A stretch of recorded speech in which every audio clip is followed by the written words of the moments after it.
Good afternoon and welcome to the fifth and final of the creative dialogues that we've been having all year since March of this year. It all culminates, of course, in a Co-Create Design Festival, which is going to be in October. And let me actually share the dates now with you so that you can pencil them, and I'll do so again at the end of our session here this afternoon. It's going to be on the 26th and the 27th of October, 2022. The key pillars and topics will be around water in focus and citizens in focus. And we are certainly inviting you to please get in touch with us so that if you have a paper that you've written and researched, a contribution that you feel you want to make, a conversation that you want to be part of, then we can make sure that we have you as part of the program. The event itself, over 2 days, will be live streamed via YouTube. We're still mindful of matters of, I suppose, COVID-19, even though it's not an issue, we still need to be careful. And quite frankly, there is an efficiency to allowing you to be in the space where you find yourself this afternoon and listen intently and engage with the subject matter while you are not disrupted in moving to a different area. We invite you to register by searching for hashtag Co-Create Design Festival 2022 at the Quicket website, so you'll be able to get your ticket via Quicket. Those will be made available to the public by the end of this week. And this year, the festival will culminate in an award ceremony where we are celebrating those who have contributed immensely to design and who aim to uplift communities and strive to develop sustainable innovations and inclusive systems within our city.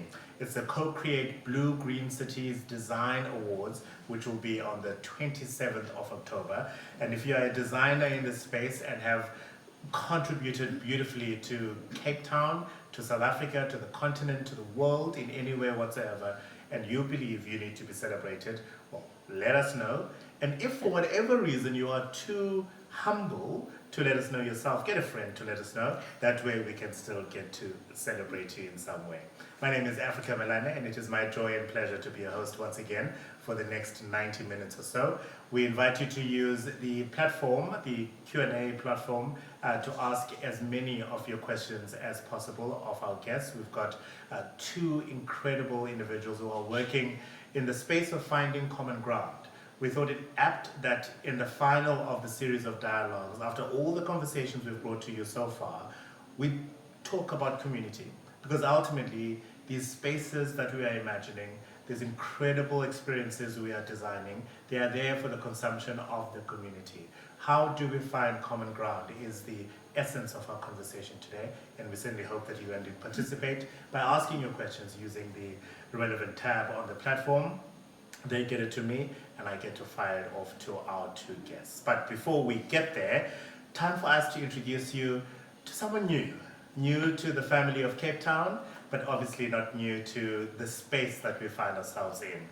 She's now the Consul General of the Kingdom of the Netherlands in Cape Town, Hélène Rekkers. Hélène, I've had the joy and pleasure of meeting you once when we were sadly saying farewell to your predecessor, but excitedly saying welcome to Cape Town to you. It's been a month, almost to the day actually, yes. Since that day. How have you found your time in Cape Town? Thank you very much, Africa. Before I answer you, let me welcome everybody and also all the audience online. Warm welcome to everybody. Thank you very much for being here. And yes, it's been a month, and the journey so far has been fantastic. I really enjoy being here, exploring, finding out about new things, learning a lot. I said in the beginning I will listen and learn, and that's what I'm still doing, and hopefully again today. Absolutely. In fact, once we do the introductory part, you'll be sitting on those chairs making copious notes, because at the end of the 90 minutes, it's not a quiz, but I'll ask for your reflections and all of that. Yes. Let's remind those who are joining us via the platform why Co-Create SANL is important to you. Yes, thank you for allowing me to do that. Co-Create SANL is an initiative from the Kingdom of the Netherlands, and as the logo is visible there, it's not just a logo or a slogan. it is really the way that we work. It is about partnerships, it's demand-driven, it's about a commitment to long-term solutions and long-term working together.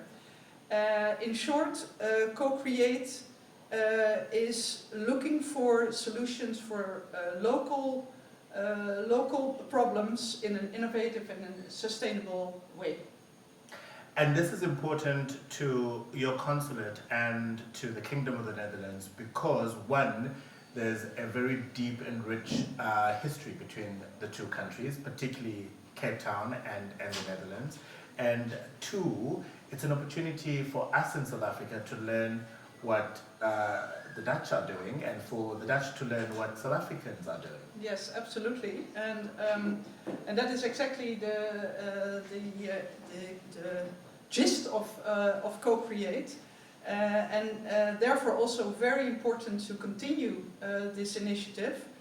We are talking about, as you mentioned, water and cities today, but there is co-create possibility in so many other subjects that we can still explore together. Indeed, and we do explore them. Once again, congratulations and welcome to Cape Town. It truly is a wonderful diplomatic posting. Also joining us on the couch is Kirsty Carden, Interim Director at Future Water Institute at the University of Cape Town. Not a stranger to this space or this platform because, of course, you joined us for our very first one. You are somewhat deputizing for Erika Alk, who is the CEO of Craft Design Institute, an important partner, of course, with the consulate in bringing this space. Finding common ground is an important topic because, as I said earlier, it doesn't matter what you design, what you implement and put in place. If that community has not been part of the journey, it will never be optimally consumed, will it? No, you're absolutely right. Thanks, Africa. And very nice to be here again on a different couch this time. I think you almost have to go back a step though, because it's not only finding common ground, it's also actually identifying who those people and stakeholders are within that common space. So, you know, from our perspective, when we came to this and we were trying to think about how to spread the word of water-sensitive cities and blue-green design, we were trying to think of ways that we could start linking what has been done already in Cape Town and get that message out there. Of course, the Day Zero crisis here really showed us that conventional infrastructure and processes for water were no longer appropriate in this sort of climate-affected, urbanized and increasing population world that we now live in. But if we're going to effect that transition to a water-sensitive city or a blue-green city that we're trying to do through here, that are resilient, that are sustainable, that are livable and productive, then a level of water consciousness within residents as a whole needs to be developed. And one has to argue that it's probably optimum still at the moment, given the recent memory of us coming down to Day Zero, right? There's a sense of urgency that Cape Townians are appreciating about making sure that our cities are water sensitive. Absolutely. So the city has put in place a new water strategy. It has made a commitment to a water-sensitive city by 2040 and is now looking for ways to effect that transition. So the shared understanding across different forms, you know, different types of stakeholders, agreement on the issue by all stakeholders, and co-creation, of course, becomes so important. What are you hoping for this afternoon? So I think I'm hoping for a discussion on the different approaches from the two panelists that we're going to hear from, that includes their perspectives on co-creation, how we can support that and take it forward into a broader uptake across the city. How do we keep the momentum going with this common ground, and where are those points, those intersection points for finding that common ground? Yeah, you know, it would be good if we could start building that momentum so that we can can achieve this water-sensitive city vision. All right, Kirsty, thank you very much. Like Hélène, you're going to be sitting right at the front of the class with your notebook and paper and make sure that you take notes. Thank you very much for joining us. We'll join you again in a few minutes, ladies. I'm about to introduce you to our guests who are going to be talking to the topic of common ground. How do we take advantage, really, of what is an optimum space we find ourselves in Cape Town, where there is an appreciation of the urgency of getting to a city that is designed to respond to water sensitivity and such issues, and how do we get community buy-in into any immediate future projects, because those conversations I have learned have to happen a lot earlier than before. My guests for this afternoon are Gina, who is an associate professor in the Department of Environmental and Geographical Science at the University of Cape Town, with more than 20 years of experience in the field of adaptation and vulnerability to climate change. Joining us on the couch as well is Bennett, Education Director for the Friends of the Liesbeek, is passionate about learning and development for sustainability, with a particular interest in enabling social learning communities of practice. I'll start with you, Gina. Good afternoon, firstly, and welcome to the couch and to this conversation. Why is community engagement important, do you think? Hi, Africa, and greetings, everyone. So, yeah, I guess, as you said, I've been involved in this field for 20 years, which sounds like a very long time. But I finished my PhD in 2002, and I've been very interested in climate adaptation work, and I've worked a lot in the water sector. And I'm interested in what climate adaptation means on the ground for communities. And I've realized that even though there are many good intentions from cities, from larger projects, if you don't include people who are the perceived beneficiaries early on, you have a high chance of not succeeding or benefiting the people who actually are not the ones who need it most. So I really believe in this idea of finding common ground. I love the phrase that brings us together today, because I think we often can find common ground if we start early on, if we listen to each other, if we create the space to really hear where different people are coming from. We can see where we intersect and where there are opportunities to make our world a better place and more sustainable. So I'm particularly interested in environmental issues, in water issues, but also in what it means for communities. And we have to bring those two together. If we find water-related solutions that don't meet the needs of local communities, for me that's not good enough. And so it's really an important thing to focus on as we move forward. There's a lot of work in South Africa at the moment on the just transition. Yeah. Trying to think about what it means to transition to a future that is more sustainable, that moves away from coal, that can adapt to climate hazards, but is just. And we can't do that without communities, because we need to hear what justice means to people on the ground, the people who need jobs, the people whose livelihoods are going to be disruptive. How can we explore opportunities that are actually going to build on their strengths and develop solutions that address the needs of our very inequitable society? Let me ask this then as an immediate follow-up question. Do communities know you have a PhD that you got in 2002, so you've been researching and reading up on this topic for a very long time. Your level of knowledge is from here to the moon, right? You're engaging with a community member whose primary concern perhaps is, I need to get a job, I need to put food on the table, I need to take my child to school, and those are very primary needs. And there's almost a sense of luxury that is afforded to having this kind of conversation. How do you have those two worlds meeting in the common ground? Great. So, I mean, if you think of something like flood risk, for example, I might have been involved in work that says, what do we need to do to address flood risk? And we could put houses on stilts, or we could do this or that. But actually, if I sit and listen to a mama who has to take her children to school, whose kids are sick because they're playing in the pond that's flooded, then I can start to listen. Oh, just hold on. The solution that I thought was needed of stilts isn't maybe. She said, actually, her house is fine. What's fine, not fine, is the area around her house. And they'd love to work together to get some resources to raise a playground where they can still play when the area is flooded. it's those kind of things that I really believe the people on the ground often understand the context so much better, and so therefore this idea of expert has to be challenged, because she is the expert in her neighbourhood, and I might bring in an expert in sanitation who then needs to listen to her expertise, and we need to come together and find these spaces. And are there enough researchers who are thinking like you, who are going into the communities and appreciating there's a wealth of knowledge and expertise that can be drawn from that conversation and therefore brought into whatever design, landscaping, water-sensitive thinking space that we need to bring them into? No. But why also, not, Gina? Why not? But also there aren't enough processes that allow that, because it's tricky. And I know that, you know, the city is very aware of this, the city government, but politics comes in, and it's a tricky space that takes time. But I think we have to invest more in it. We have to build relationships, we have to build trust, because without that we can't find common ground.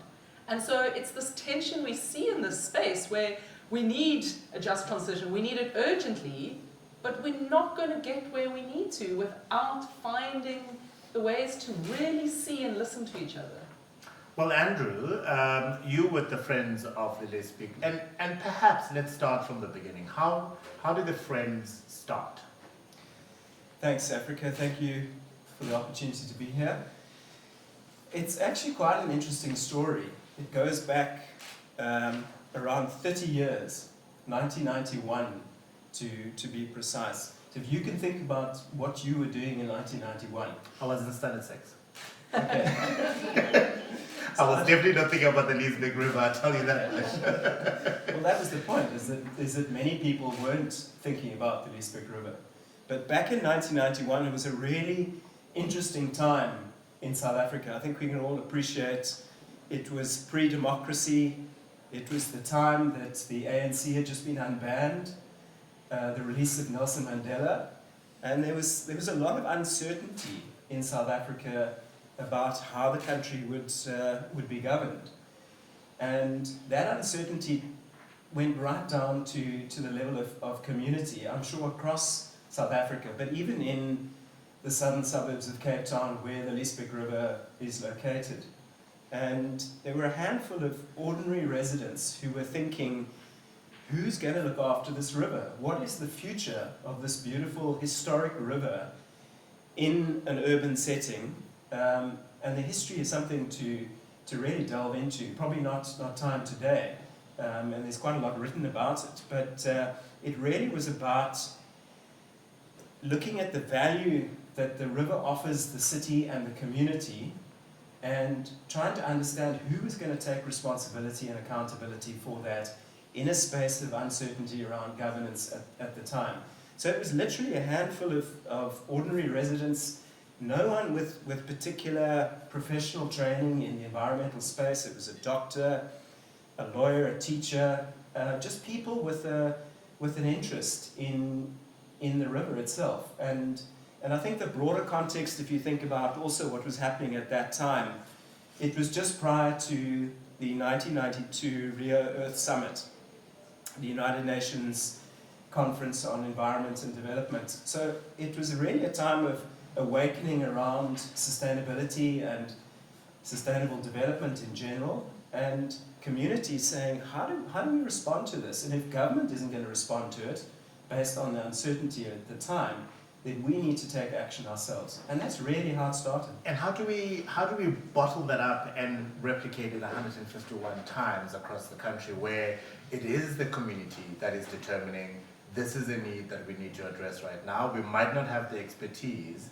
but let's mobilize, let's start the thinking process so that when we bring in the researchers and the specialists and the experts, we've already gone through the process of getting the community involved.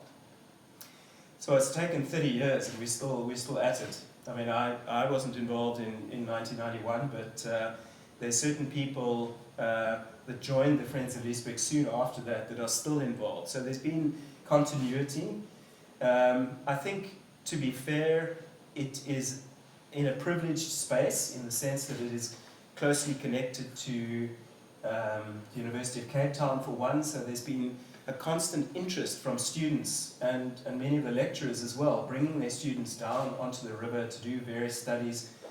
So that's played an important role in keeping the message and the value system of what we've aimed to achieve in terms of stewarding and maintaining the social and ecological and amenity value of the river, just giving it that constant ticking over of research happening on the river, people being involved, and of course the community. You know, every month there's a community cleanup, and we may only have 20, 25 people attending those sessions, but it creates awareness and the visibility of people working on the river. And we've got to a point now where we have a full-time team. We've created jobs for 7 people to work full-time on the river, doing the clearing and planting indigenous vegetation and removing the aliens, and really just taking care of that river. And just to be clear, the aliens we're referring to is vegetation and plants, yes. not of So, any. yeah, I mean, I think any other it's kind. time.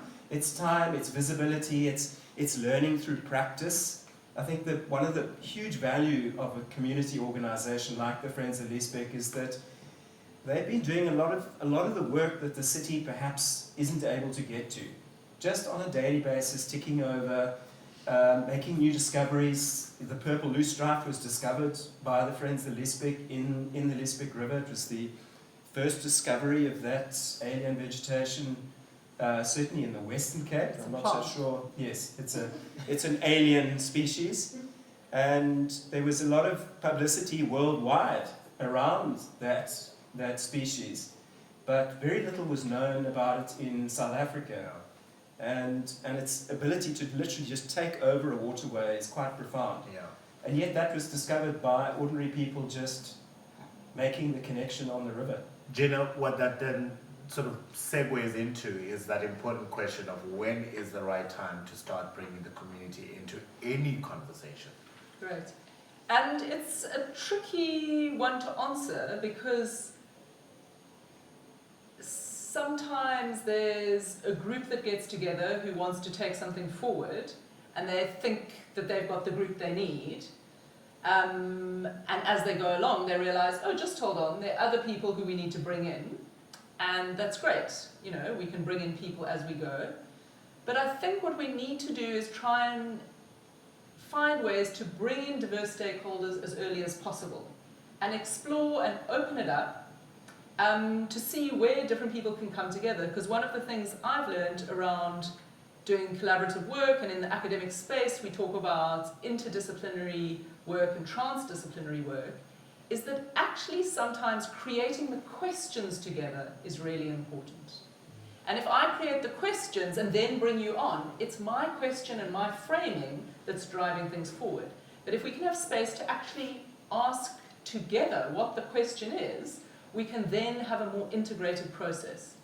So I'd say early on, this is sometimes hard to do because actually understanding who the people are that need to be involved sometimes is hard because we haven't actually immersed ourselves in the context and understand who all the stakeholders and actors are. And of course, there are often very many differing needs. So within the same community, the interests are often diverse. In a unrelated sort of meeting I was invited to in the community of Langa, there was going to be a shopping center that was going to be built. Nothing special about it, except it was going to provide jobs. And the community felt a particular way as to who should be given those jobs. And of course the developers and ShopRite themselves were thinking in a very different way. And that was contentious. And it was a classic example of bringing the community in too late, because the building was 50% done, and those issues had not been ironed out yet. So one of the things I wanted to bring up was I feel that at times we're stuck in this old school notion of sort of public participation where somebody sends out a notice and says, come to this meeting if you have any grievances or things you'd like on the table. But often we've already decided what we want to go ahead. And so that's why I like the phrasing of co-create, because it's together we are creating. It's not, okay, we've got this idea, let's hear what you have to say. So this idea of participation, I think we do need to expand our understanding of what it means. And at times, I think it's totally appropriate to have a process where, yes, we're going ahead and we'd like some comment. And the reality is we've all got busy lives, so we can't be involved in everything. But in other instances where people do have a stake, let's give people a chance to talk about it. And one of the things I think often helps is bringing in intermediaries or facilitators who are skilled at this, because often it's about power dynamics. We have to be honest, there's a lot of power dynamics in South Africa, around race, around class, around gender. And if you have a facilitator who can manage that, we can actually get to listen to the different voices and not suppress them, as is often the case in some of these processes. Andrew, let's bring in the big development that is happening on the medium of the two rivers that is obviously enjoying headlines at the moment. And let me be clear, if you ask us any questions pertaining to the merits of the case, we will not be able to entertain them because this is a matter before the courts. However, I think there are some lessons perhaps to be drawn around the process that was followed that then resulted in the conflict that we're finding. Here's a community of people, and I imagine it's one aspect of community. I imagine there are many other communities that were brought into the process who have been organized for more than 3 decades, and yet we're not, or some of them at least anyway, were feeling that they were not part of the decisions being made around the development there. On reflection, in hindsight, what lessons do we need to draw? And don't make it particularly about the project, please, because we can't speak to the details of it. But generally, if I'm thinking of a new development, a new space, if I want to bring in new waterways in, I don't know, the heartland of Khayelitsha, for example, what do I need to learn from what happened in the project in question that I can contextualize in future projects? I'm asking the question very politely. Yeah, look, I think it's interesting to look at, well, the role of the Friends of Liesbeek, first of all, which in many ways we see ourselves as the voice of the community. There's over 30 years, we built up trust. People trust us as an organization to represent them. So there are many of members of the Friends of Liesbeek and other residents in the community around the Liesbeek River who are absolutely against that development. But that's not necessarily a position that we can take, even though we may feel similarly that building on a floodplain is just a no-go. And apart from that, that's the environmental side. Apart from the social history and the cultural history of the region, or the area, which is another important point. But just from an environmental perspective, it really doesn't make a lot of sense to build there, and then on top of that to try and raise the level of the land to mitigate against potential flooding. So that's the one side of it. The other side is for us to be able to give the river a voice, and we don't feel that was well respected in the process.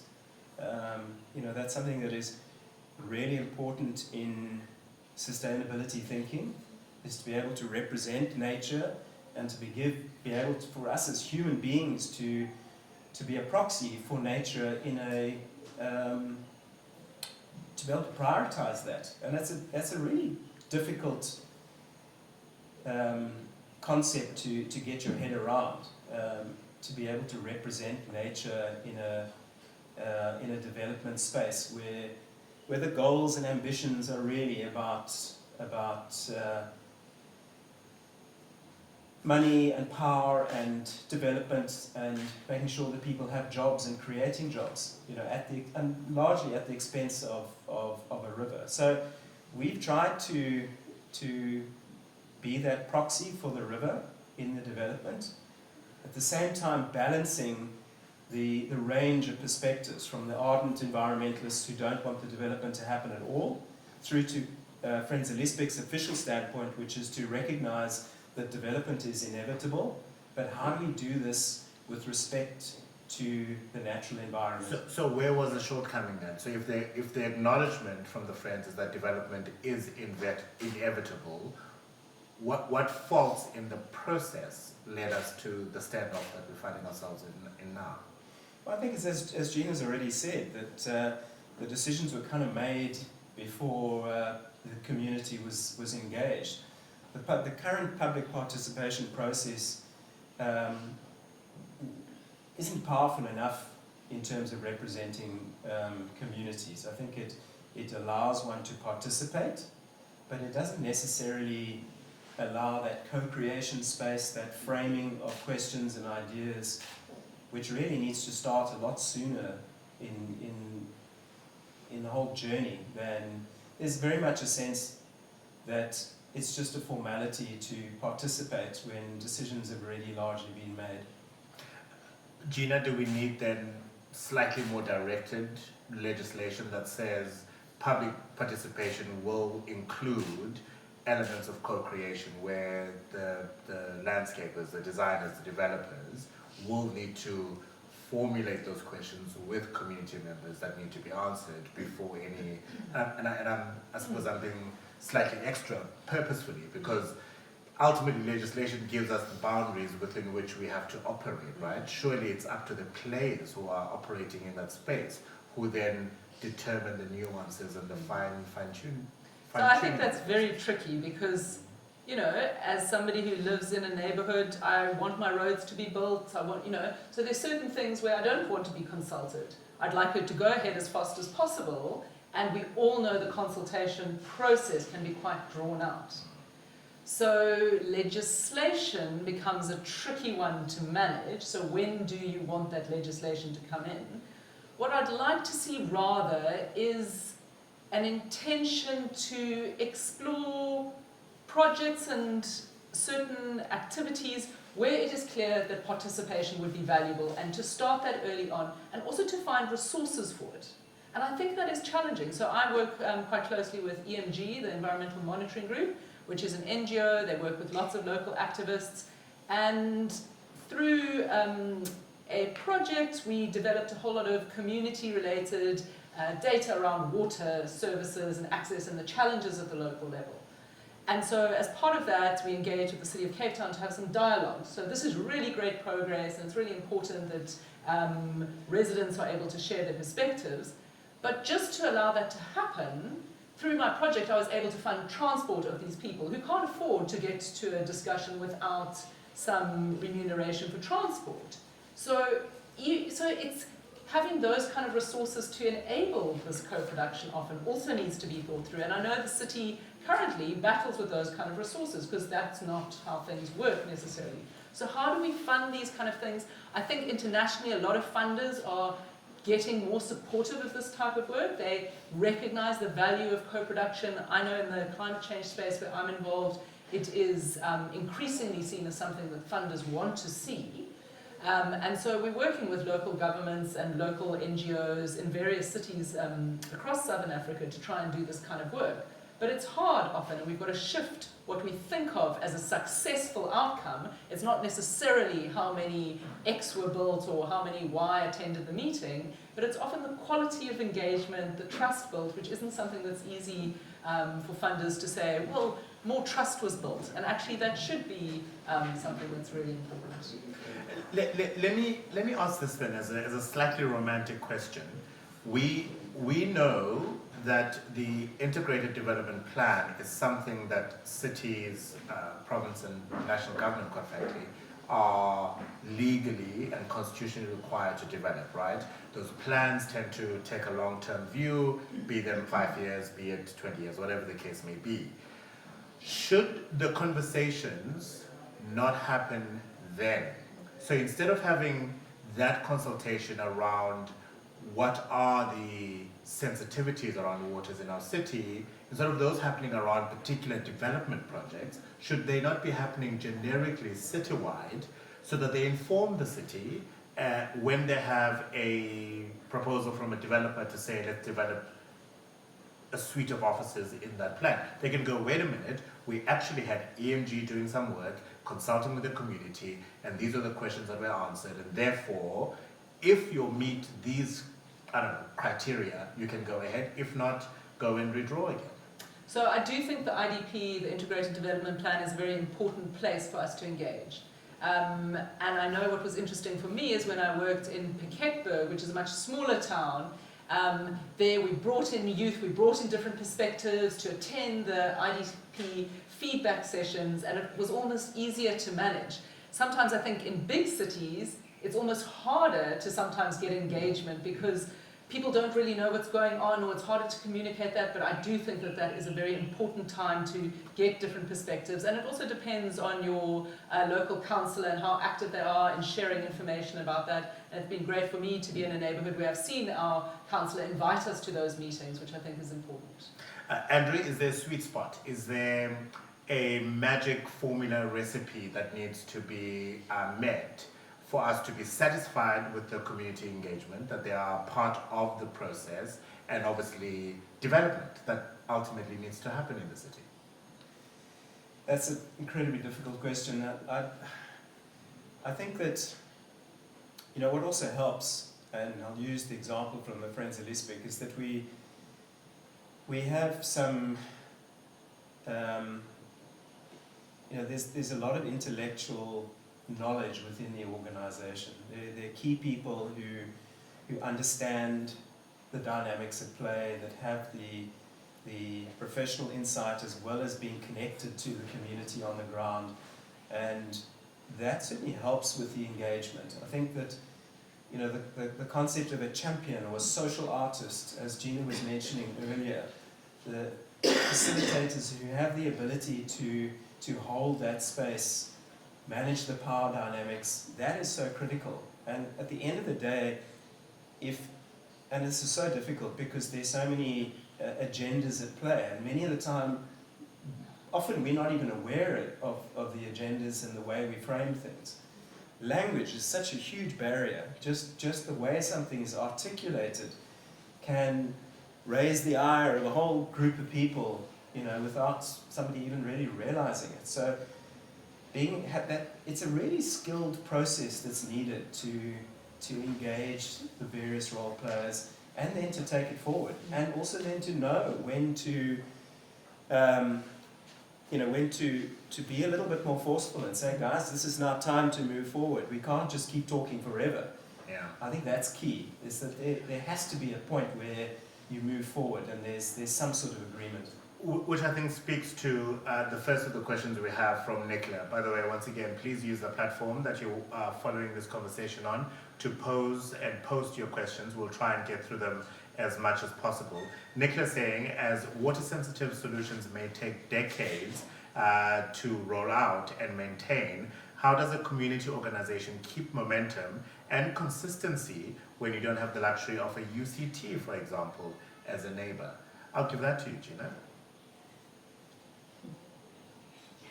I think it's a hard one, because even the NGO and the social movement I've worked with, I've seen them struggle, and it's not easy. So I also feel that we need to invest in these local organizations. I see how they struggle for funding, and they're doing such good, such important work, but the people I work with have mouths to feed, and so they can't always be involved there. They've got to go and do the other things. So I think increasingly universities are working with these kind of organizations, and I felt, fortunate enough that I had quite flexible funding where I could pass on funding to these organizations, but I think it's hard for them to get support.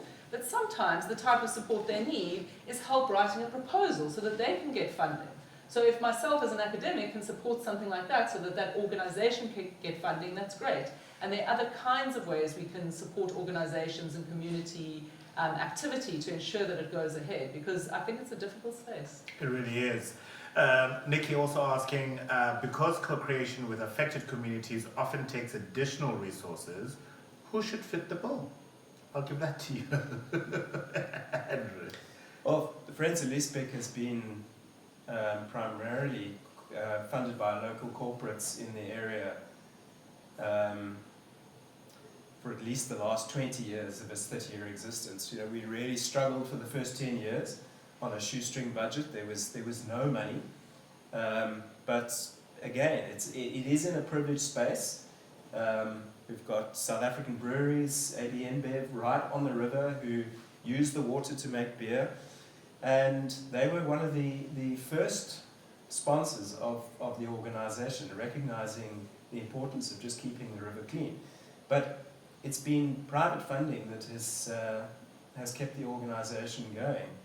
And, Is that and to right? be honest... Is that yeah. right? Is that how it should be, Yeah. you think? Well, no, I'm not saying it should be that, but the reality is that that is what it is. And I can tell you as well, in a privileged community like the Liesbeek, it's been largely one funder, one corporate funder that's kept the organization going for the last 10 years.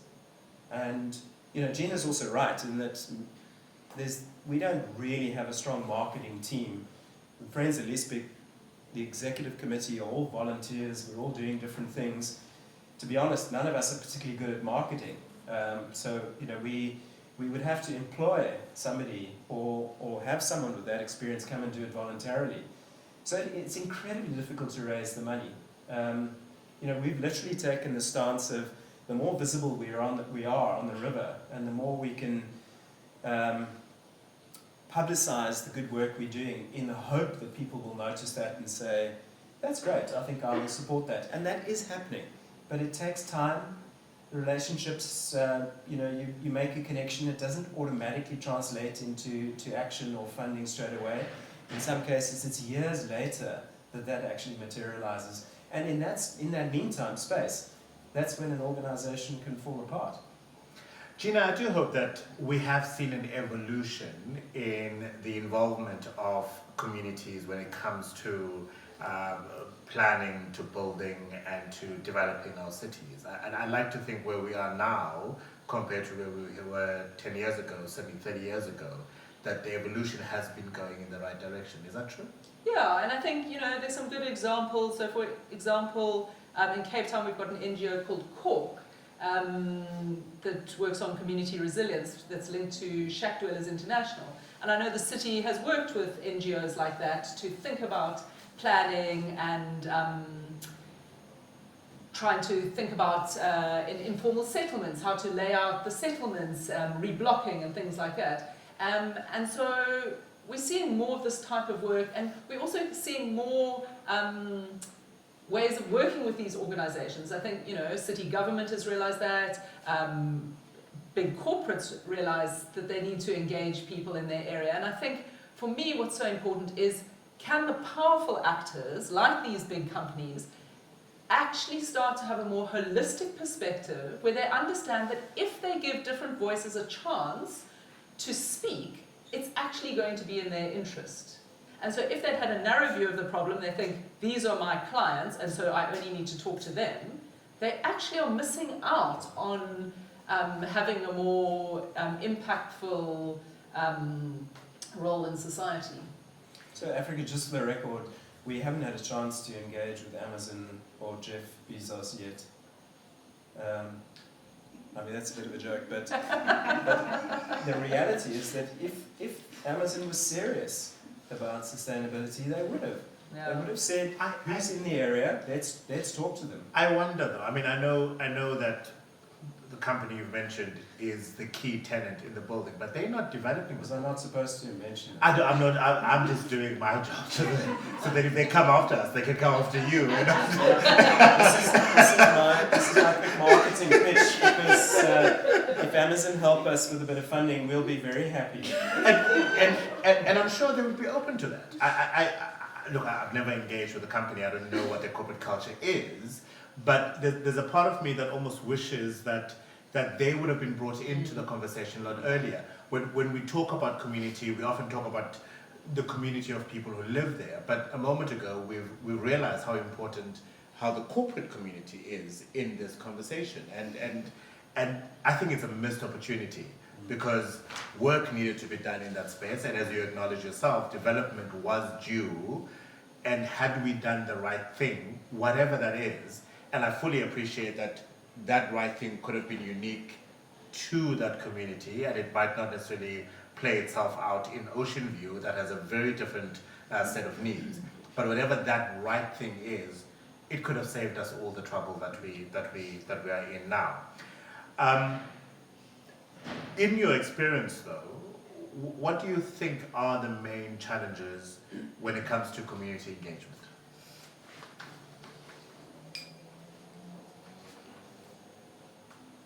I think it's managing the different dynamics. You know, human beings, we're an interesting species. And on the one hand, we want to support big projects, but at the same time, we don't want things to necessarily happen in our backyard. So the dynamics it's a constant ebb and flow, I think. It goes through cycles. We've had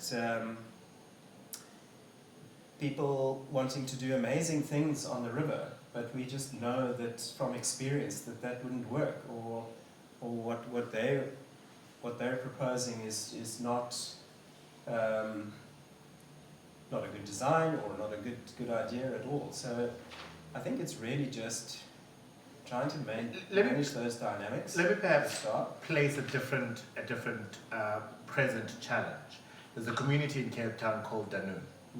Danoon is populated by a number that is possibly 4 times the amount of people that actually could safely stay in that area. And the reason it's so popular is because of its proximity to places of work. There's a huge industrial sector in Killarney, Montague, Canal Walk, and Central City is in that area. So from an ease of access to work point of view, that is it's a prime location, but it's wholly underdeveloped because the city was not prepared for the overwhelming demand of living space in that area. We know, and I know this because on my radio station I report every year without fail around winter, water levels rising because we have winter rainfalls and communities are going to be flooded, fact.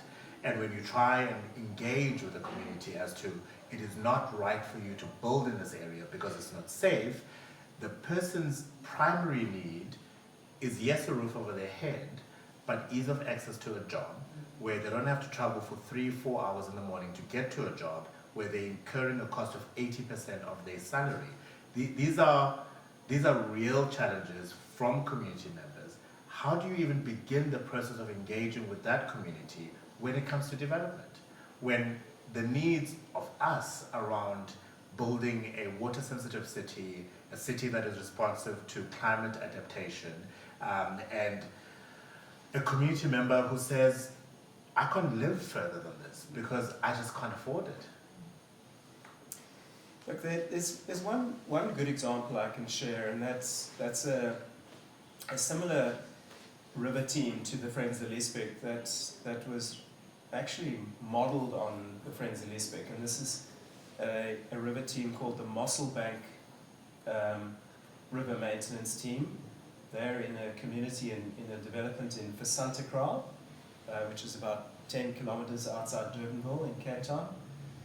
And now, admittedly, this team was funded by the developer to take care of what is really just a little stream that runs through the 750 hectares of the development. But they have learnt how to look after a river, basing themselves on the concept of the Friends of Liesbeek and the Liesbeek maintenance team. Yes, they've been given a job, they've been paid an income to do that work, but they have learnt through the daily practice of engaging with the river, cleaning it, planting. It's been tough because the goats in the community that roam free come and eat all the little saplings that get planted. There's still people who use the river for dumping, and they're constantly having to clean up. It's not just small bits of litter, which we largely deal with along the Liesbeek. We're talking about heavy dumping of rubble, builders' rubble, and other things that happen. But they are making inroads because they're learning the importance and they're sharing that within their community. And we're lucky enough in that instance, because I've been linked with that team, to have had the chairperson of the street committee on that river team. And that's someone with a voice in both spaces. And that's key, isn't it, Gina? Because sometimes you might not be able to involve the entire community, but who are the key representatives? Chair people of street committees, often the preacher, who then stands in front of the community every Sunday. For me, it's the greater gossip as well. The person who goes and will tell everybody what's going on about everybody's lives. You inform that person, and that message goes through the community like wildfire. But you have to know who that person is. Exactly. Let me ask you the same question then. What are the main challenges when it comes to community engagement, do you think? So I think one of the challenges is this desire of ours to get things done quickly. And so what are we valuing? Are we valuing outcome or are we valuing process? And I think we can gain so much from process. So that if we see it as an opportunity to build trust, to build relationships, so that we can work towards something, then we don't see it as something that's undermining what we're trying to get to. I think another challenge is resources, like we've discussed. And I do think we need to start rethinking and being creative how we fund these local organizations who are really battling, but they need to have a voice and there needs to be more resources towards those groups. I'm particularly interested in how local government and city government engages with neighborhoods and how neighborhoods engage with city government. And unfortunately, I think there's not a lot of clarity, particularly for neighborhood groups, as to how they engage with the city beyond being told they must go through their ward councillor. So the system we have is that you are advised to go through a ward councillor, but unfortunately we know that doesn't always work. So where are the opportunities to engage beyond that? Because then there might be some people who happen to know somebody and then they get stuff done, but if you don't know who that person is, you get sent around from pillar to post and it's very hard to make progress. Because similarly, like you need to find out who the right person is in that community, you often have to find out who the right person is in the city. It will not be the MACO member, it will not be the ward councillor, it often won't be the executive director of that directorate. It could be Joe Blanc, who sits in that corner office at Civic Centre, whose job it is to process whatever. And what's lovely from the work that I've done in various communities is often, the local NGO will know who in the city is sympathetic towards them and they've come to know them over time and there's some really exciting things that have happened, and as the people in the city get to know who some of these community leaders are, they will start to engage them. So there's some really great stories. So I don't think we just say it's not happening. There's some really lovely examples of where collaborations have happened, where common ground has been found. But how do we start doing it more systematically so that it's not just those who know how to follow that path who can be part of it? I'm reminded when the city was awarded the status of World Design Capital, and the approach by the city was, this is our status. So it doesn't matter where you are in the city, you have an opportunity to think creatively and come up with a design-led solution to a challenge that is unique to yours.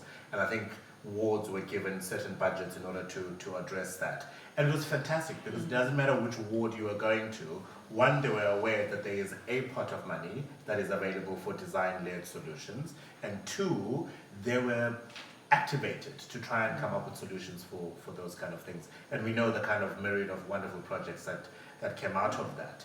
Is there not a similar opportunity here where, as we said earlier, so soon after counting down to day zero, having a population that is primed to sensitivity around water shortage and water issues in the city, and a lot of it driven by climate adaptation, is there not an opportunity that the city is missing in getting everybody activated in a similar way that they managed to get the entire or the significant population of the city activated around World Design Capital?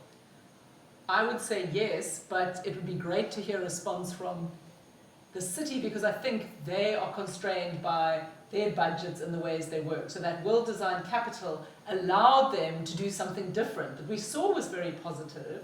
And so, yes, can we put this question back to how can this become part of what we're doing? I think creativity, arts, getting these kind of ideas, competitions, etc., are so powerful in harnessing some of these ideas and solutions that really are the kinds of things we need to celebrate. And then I'm left wondering, is this not an urgent enough of an issue in the city for us as the electorate to agitate for it. We demand it, because ultimately they're serving us, right? We pay rates and services, well, at least some of us do, and if we tell them what we want, they then have no choice but to incorporate it into their, or am I having a very naive appreciation of running a city the size of the city That's of great. Cape Town? Let's start a movement trying to do that. Let's see how far we get. But yes, and I think, but what I think is appropriate is that we need to voice these. You know, we need to put that out there and say, this is what we want to see, and who are the people who can support that? And there are innovative ways of doing it. So let's put that out there and see, you know, what comes of it. But often it's hard work, and then one faces various blockages, but I like it. You like it. All right, a reminder that if you have any questions for our panel, you can use tabs available on your platform to please pose the question so that I can get your question in there. And we have an audience in this wonderful facility. If there's any question you'd like to ask, also please just indicate by putting up your hand. Let's look at the other end, I suppose. What, in your opinion, Andrew, is the general attitude from citizens, right, towards development that takes into account sustainability issues and particularly blue-green initiatives or climate action challenges? Look, there's probably not enough awareness and understanding. You know, it's fascinating in terms of the work that we do at the Friends of Liesbeek. We've often had various campaigns to engage with the businesses along the river, you know, primarily to try and source funding, but also to raise awareness and perform the role of advocates for the river. But and the common response is, oh yeah, we've seen you guys on the river, but we didn't really know what you were doing. We actually thought you were working for the city. Now we are working for the city, and in many respects, although we still would prefer to have a formal agreement in place with the city, which we don't have yet, but there's been an understanding for years that the Friends of Liesbeek has an unofficial mandate to do the work on the river. But I think for communities along the river, you know, remember that the way that the Liesbeek has been developed since the 1950s has been everything backing the backs of businesses onto the river. The river was essentially a glorified sewer, you know, just to transport wastewater and whatever else, just get it out of the suburbs as quickly as possible. And we've tried to open up that space by just clearing the banks, creating spaces and pathways. The city's obviously been involved in that, and really that's where it started back in the late 80s and early 90s with there was a greening of the city report, which was produced back then, which already identified the need to create walkways and pathways along the Liesbeek to bring citizens there. So, you know, that's our sort of mandate, is to try and draw people back to the river. And once you get them there, they start to engage through signposting and education boards and various other means to get them to recognize what's actually happening, and the importance of the work that the Friends of Liesbeek does, and the overall importance of why one needs to restore and rehabilitate an urban river. So, well, on the odd occasion, I've gone for a run along the river, and I certainly appreciate the work that you are doing, because if it wasn't what it is today, I would not be attracted to go and run along the river at all.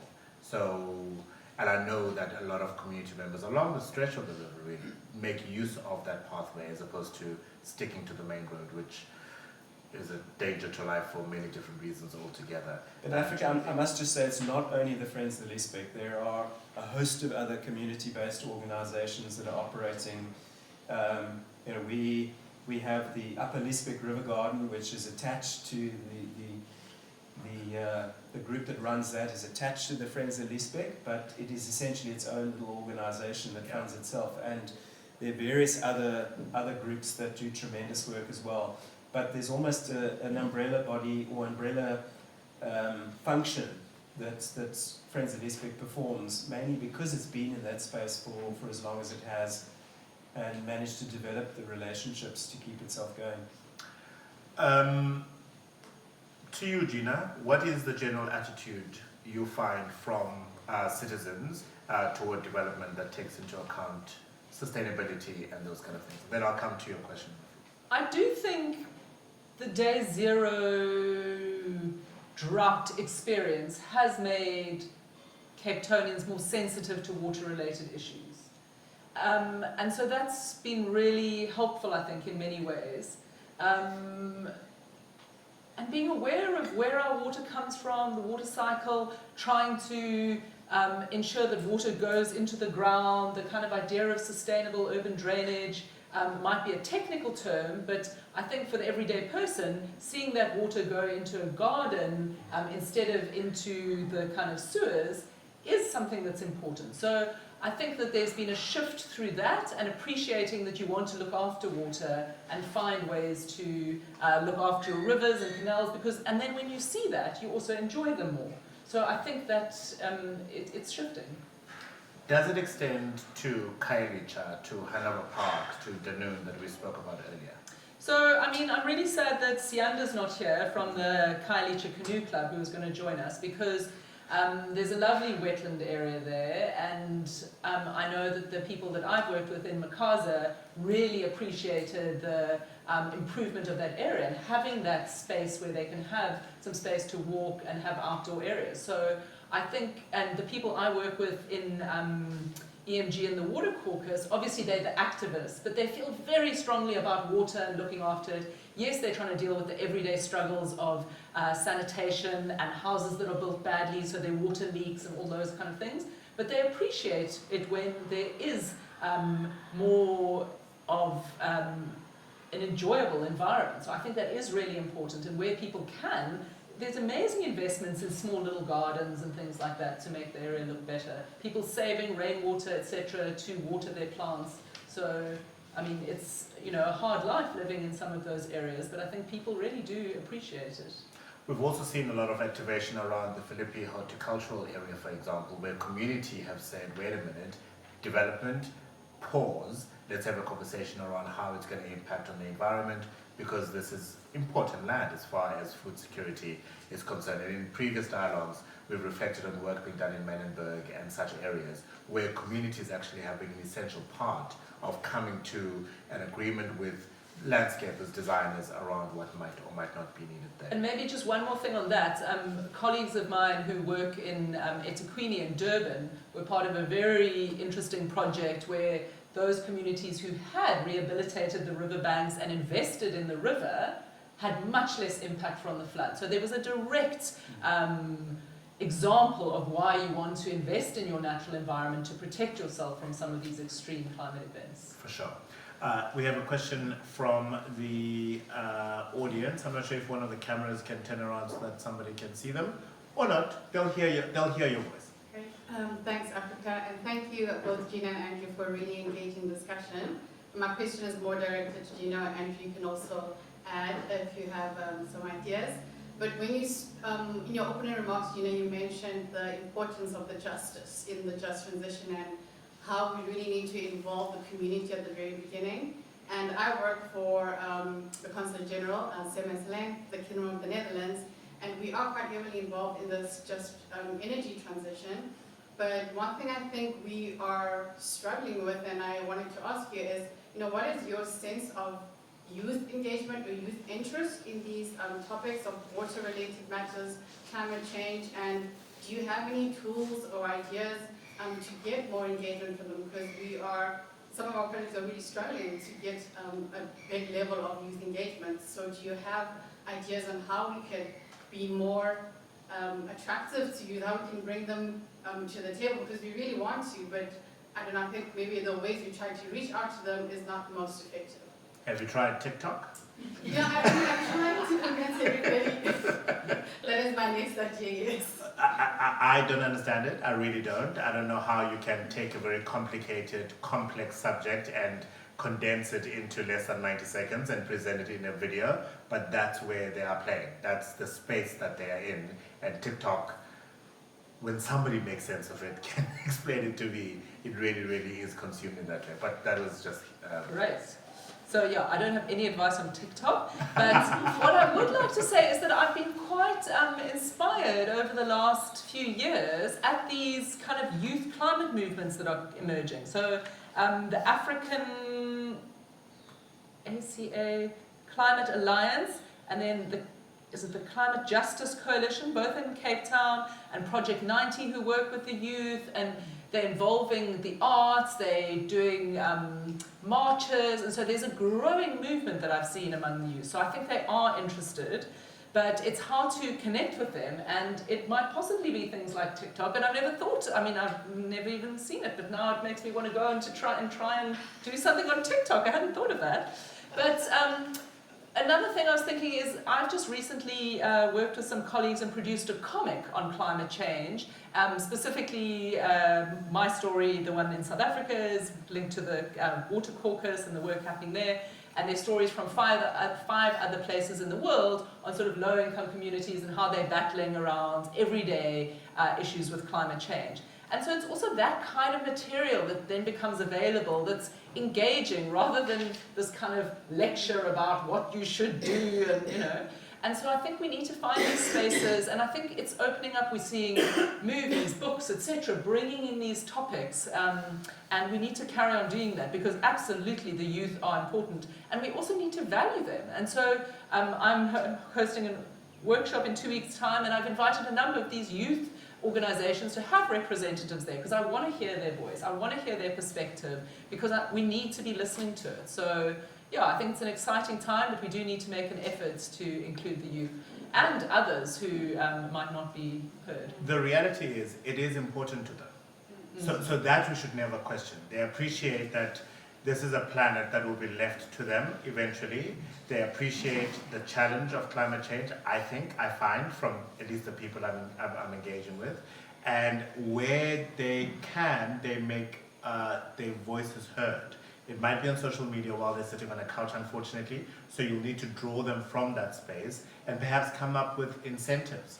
I don't know, if you engage with this video and you answer 2 or 3 questions, there's data that you can win. I'm just making up a very silly example, but give them a reason to engage because they're consuming it, but how do you then draw them to a point of engagement, I think is the critical question. Can I just add to that? So something we've done at the Friends of Liesbeek this year, starting last year, and it actually started out with looking for extra funding. And we engaged with our main sponsor and they said, look, you know, we're wanting to reduce the annual funding, let's explore other avenues where we can help you. And one of the avenues that came into discussion was the skills development program. And for corporates to direct some of their skills spend towards non-profit organizations.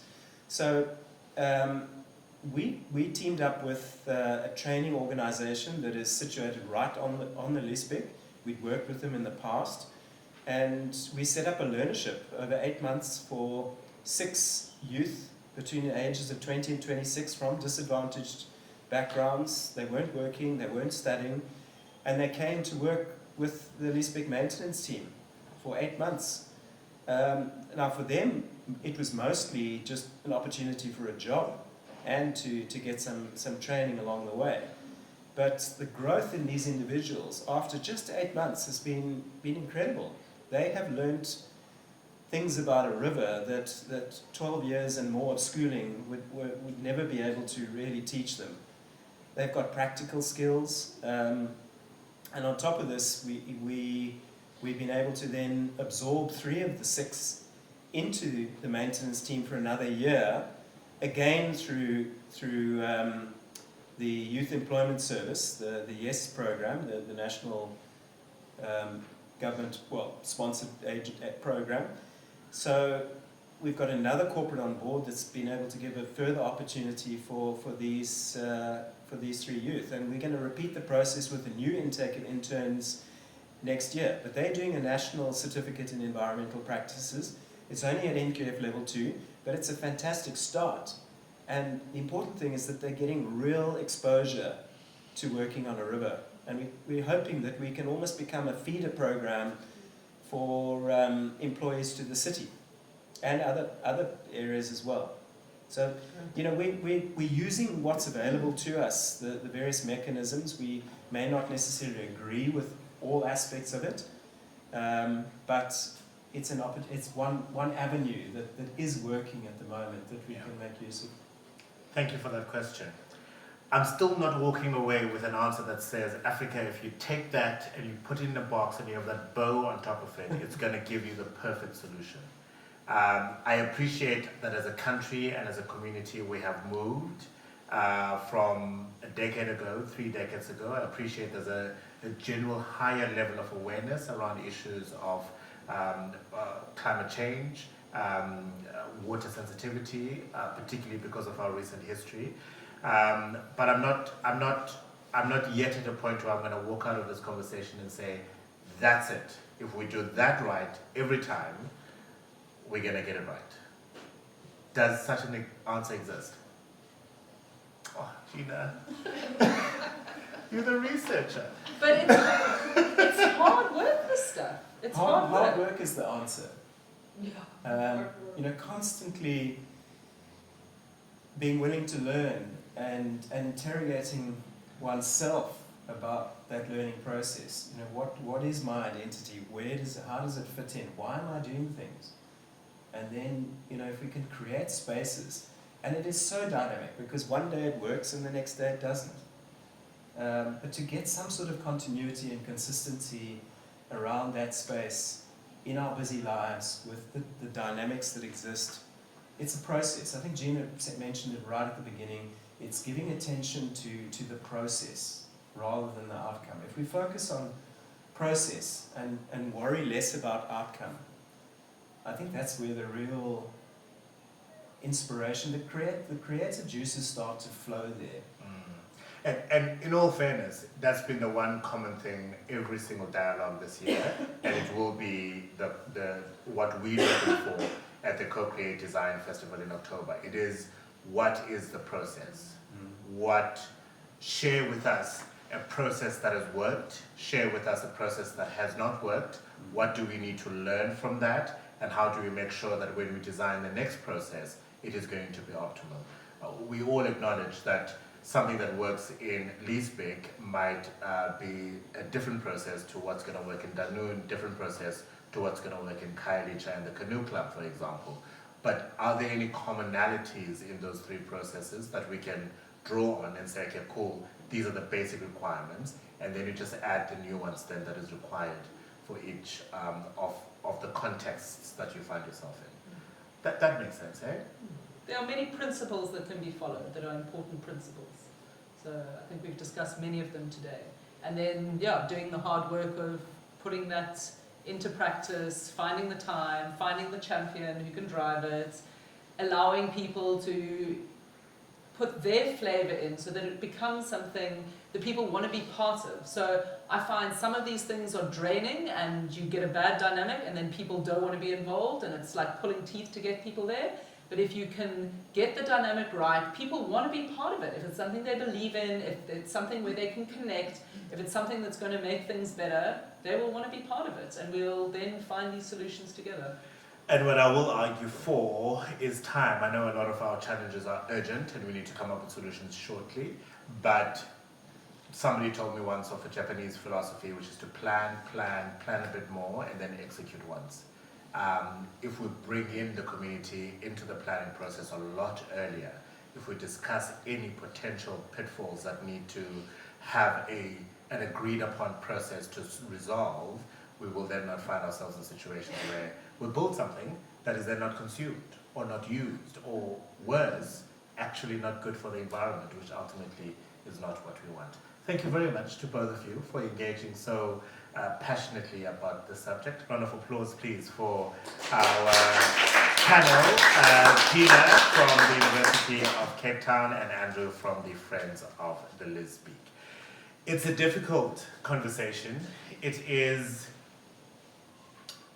hopefully a beginning of an engagement for you in the spaces that you find yourself in around what that process is, what needs to go into this magic formula, and perhaps acknowledging that it is not a magic formula. It is a lot of hard work that needs to be put in order for us to come out with a solution that works. We live in a city and in a country that has many, many challenges, and a lot of that is around climate and water, and we have no choice. We have no choice but to come up with the solutions around this space. Well, we were talking to the friends of the Liesbeek River. Let's show you a video of some of the incredible work that they have been doing over the more than 30 years now of their existence.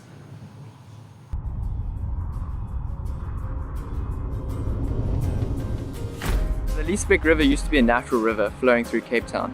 The catchment of the river is in Newlands and Kirstenbosch. We're in Rosebank here and it flows through here and then joins into the Black River and eventually into the Atlantic Ocean. As urban development has increased and people have started to build their houses close to the river, flooding events became more severe and had more severe impacts. So in 1926 the municipality canalized this river, so now it's a concrete canal, and today 70% of the river is canalized. Each year, as the sediment built up during flooding events, the city of Cape Town would bring in diggers and remove the soil in the canal. This prevented habitat and biodiversity from establishing in this river. In the last 10 years, the city of Cape Town has let the sediment build up and created these really nice soil banks on the side of the river. However, weeds have taken over these banks and completely covered the canal. Thanks to funding from the Dutch Foreign Ministry, we've been able to implement this pilot project to rehabilitate this 200-meter stretch of the Liesbeek River in Rosebank. And we're really interested in the impacts of rehabilitating this river and specifically the biological and social impacts of bringing nature back into a river in Cape Town. Behind me here is the Friends the Liesbeek team, and we're basically trying to clear all the weeds from this section but to leave the soil behind. The idea is to try and restore this section of the river, creating habitat, bringing in biodiversity, frogs, crabs. I'm particularly interested in the Cape Galaxia fish. As a start, what we did is we just created these natural weirs using rocks and other natural material. The point of this is to, one, slow the flow of the river and get the water flow from the low flow out into the banks. That'll wet the soil here, and then in a month's time we're going to plant palmite into the soil. And these ripple zones here are adding oxygen into the water, so hopefully the crabs, the frogs, the fish, they will all enjoy this habitat.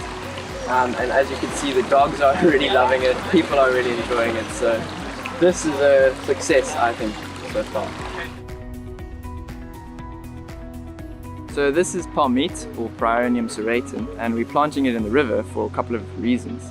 Firstly, it's an indigenous species. It's adapted for riparian zones, so it grows on river banks, and it has this really aggressive root system which grows out. It's adventitious, so it anchors the soil, prevents soil erosion, but it also anchors the plant.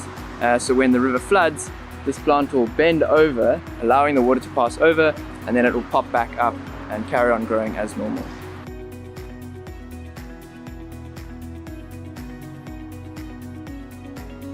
We were able to grow these palmites without addition of any other chemicals. So we're trying to understand how we can make use of nature processes and sort of adopt these as more of environmentally friendly methods. We created floating platforms where the palmites were growing and they were floating on top of a water that's rich in nutrients. And then we're transferring them to this place and try to make the Liesbeek have a life, an ecosystem, and revive it basically. So I'm scraping the diatoms off the top of the rock. It's like a brown algae, so it's pretty easy to notice. And they are basically bioindicators of water quality. So I'm doing a study to see how the water quality changes as we regenerate the river. Because when you alter a river, it goes to a new base state that will have an impact on the water, on the sediment transport, and basically in the end on the ecology. Research on the interaction and understanding of the residents regarding this rehabilitation project. I've been mostly doing interviews to gain that information. So actually, we're really happy about the project. They had some questions regarding the attention, how it would look like within a year. The benefits is to better understand how the community reacts and is involved with this project, and it can act as an example if we want to scale it up and to do it at other communities. We face a lot of threats on the Liesbeek. There are developments that are pushing to encroach on the river, and it's fantastic to see residents and community members coming out and doing their bit to make a difference. And I think almost regardless of what comes of this project and whether or not the planting works, it's already a success in terms of bringing people down and showing that community action can lead to change. Hopefully, maybe in the next 10 years, we would see a change where we get a lot of city involvement or authorities actually looking to protect our rivers, and maybe encouraging lots more communities to participate and changing rivers that are polluted and making them habitable and living. If we look down at the bottom of the river, we can see what it used to look like with all the weeds choking the river. And then we look at what we've done now, it's such a big difference. We're all connected to the waterways or to the rivers in some way. And if we can succeed here, we can start to take the same concept into other canals across the city. So it's a very important project to actually kickstart the City of Cape Town's livable urban waterways. Get this right and we can start to actually roll that out further.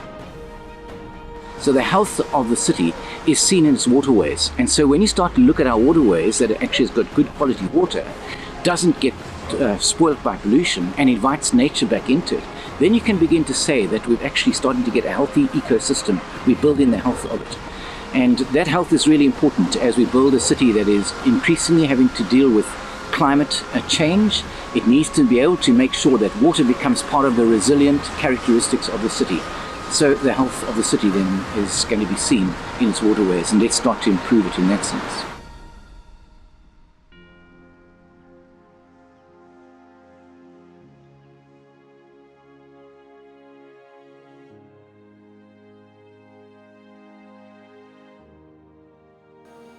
And that is a truly powerful image to end on, because the development of the city and the health of the city centre is almost entirely dependent on the health of our environment. And I'm going to bring back, of course, Kirsty as well as Hélène here to the conversation, because it has been a fascinating hour and 20 minutes of a conversation, hasn't it, Hélène? I mean, it speaks to, in part, the hard work that needs to go into projects of this nature, but as we saw in that video, the importance of co-creation and collaboration.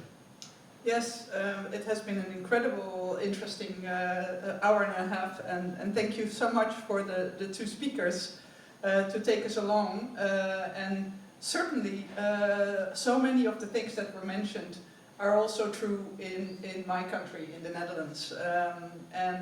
But seeing this video, I want to see this. I want to go there and experience it myself. And I think that is also an aspect, the promotion of things that work. That even though they may not be one-to-one applicable to another situation, just to the excitement of to show the world that these solutions do lead to something is a powerful. Because as Dr. Kevin Winter in the video said, if we succeed here, we then have a blueprint that we can use in impacting and intervening in many other areas as well, including, quite frankly, in the Netherlands. Yes. Oh yes, I agree. And one of the whole conversation made me think a little bit about what are some of the things that are true in my country that have helped this difficulty about the power dynamics and the timing of when to bring in the local communities and so on. And one of the things that came to mind that I wanted to share is an expression that is actually already quite old, but it fits well for this purpose, and that's our expression, the polder model. And that comes from the polders that were built, of course, the land being taken from the water in earlier times. But this polder model is an expression to say we are talking to everybody, to all the communities that are exposed to this particular problem to get to a solution. And one of the things that is very interesting is that this expression became almost a pride, something to be proud of. both from the people that were taking the decisions, the government people or the ones that were developing the area, but that this should happen first. This polder model, these discussions, was a sense of pride for many. So that is maybe an expression that fits to the local situation, but that you can really promote as something that is that everybody feels very committed to and very important. Absolutely. Kirsty, you are nodding in agreement there. What were some of your main takeaways from this afternoon's discussion? Turn myself on. Thanks, Africa. Yeah, absolutely. I think there are a number of sayings that I got out of the two speakers. So thank you both very much. Obviously, I agree with everything that they're saying. But I loved what Gina said about people as experts in their own neighborhoods, and particularly because we tend to bandy around this concept of community quite loosely. And I know I'm hearing my social anthropology colleague hitting me over the head as we talk about communities, because there is no one community. So the other thing that came up very strongly for me here is the ways in which we think about community and how we expand those numbers of people, those different groups of people, to the industry, to the businesses, to the city, to the residents. But even amongst those residents, there are different, very different interest groups, even in small what we think are communities. So it's this idea that Andrew raised of giving the river a voice and considering the value of the river, but not only the river, it's also the people, it's the environment, it's the rules and regulations that govern that, it's those very many different voices that need to be brought into whatever co-created solution or approach that gets brought in. Not easy, as we heard, and many barriers to how you bring them in, but so incredibly important that we start building the visibility and inspiration and best case and champions through this sort of co-created approach. I couldn't agree more. Thank you very much to both you and Hélène. Kirsty, of course, giving us a wonderful roundup of some of her reflections on this very, very not easy topic. It's going to be an important stream, no doubt, at our Co-Create Design Festival, which is happening on the 26th and the 27th of October. It will be streamed on YouTube and Facebook. There will be a number of people invited to a venue, and we'll be communicating those towards the end of the week. You'll be able to search for hashtag Co-Create Design Festival 2022 on Quickit website. But we will be promoting it obviously as we edge closer to the end of the week. Through the lens of water-sensitive design and a particular focus on processes and creative solutions. That came up again today. There might exist a magic solution out there that we don't know about, but what we're interested in more is the process, because in understanding the process and applying the process, I think we can come to very many solutions in very many different contexts. So with that in mind, we're inviting experts to talk on a range of topics under the key pillars of water in focus and citizens in focus. The event will be live streamed, as I said, via YouTube. So please get in touch with us if you believe you have a wonderful solution that you would like to have considered. What also will be happening at this year's Design Festival is a Co-Create Blue-Green Cities Design Awards. Those will be held on the 27th of October, where we'll be acknowledging people and institutions who have played a significant role in the shaping and the design of blue-green cities in South Africa. An open invitation once again. If you are doing exceptional work in this space, tell us about it, let us shine the spotlight on you, and let us reward you and award you for that. So, Co-Create Design Festival, 27th, 28th October. A select number of people will be invited to a venue, but you will be able to follow this on a live stream on YouTube as well as Facebook. There's some art around me, of course, that you would have enjoyed. These incredible sculptures of wildlife are the work of Godfrey Dambuleni, who's an accomplished wire work and recycled metal artist and sculptor. For 26 years now, he's been creating and striking pieces of art inspired by African wildlife. He's from Mixed Ideas Projects, and of course you'll be able to see the Instagram handle where you can get hold of him and also follow more of his work. Alongside that has been the work of Sizwe Shumane, who is an owner of Skalo Roots. Skalo, by the way, a way of paying homage to his grandfather. He's an artist, a crafter, a designer who hails from the Eastern Cape and currently lives here in the mother city.